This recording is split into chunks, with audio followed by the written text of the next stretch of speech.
రక్తం శరీరం తీసుకోవడానికి, దేవుని యొక్క రక్తము శరీరం తీసుకోవడానికి మనం అనేకులకి సువార్త ప్రకటించి మన వలె అనేకులు వచ్చేటట్లుగా రక్తము శరీరం తీసుకునేటట్లుగా దేవుని స్తోత్రం చేద్దాం.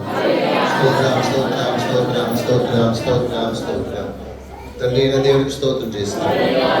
మౌన దేవుని స్తోత్రం చేద్దాం. మరమాకల్పల్లి నుంచి వచ్చిన పాస్టర్ను ప్రార్థన చేస్తాం.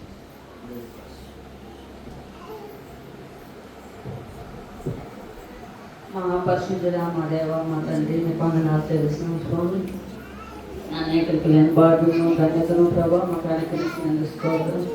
అదిగో తండ్రి, మేమందరూ కూడా తండ్రి మీ ఎంతో బలం పొంది మా ఒప్పుడు తప్పులన్నీ కూడా మీ దయతో శ్రమించి మా బలహీనతలన్నీ తొలగించి ప్రభావ మమ్మల్ని కాపాడినందుకు మీ స్తోత్రం చూపిస్తున్నాం.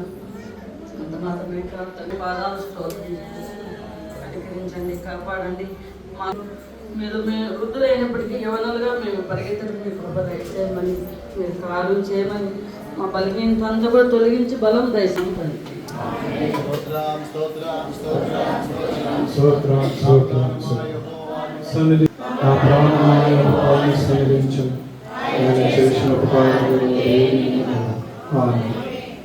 దేవుని ప్రేమ, మన కొరకు పంపబడిన ఆదరణకర్త అయిన పరిశుద్ధాత్మ దేవుని సన్నిధానం, సౌహాసం, కాపుదల ఇప్పుడు ప్రభు వచ్చు వరకు మనకును సర్వలోక పరిశుద్ధులకు తోడే ఉండి ఆయన రాకడికే సిద్ధపరచును గాక. ఆమేన్. హల్లెలూయా హల్లెలూయా హల్లెలూయా. మీకందరికీ వందనాలు. దేవునికి స్తోత్రం.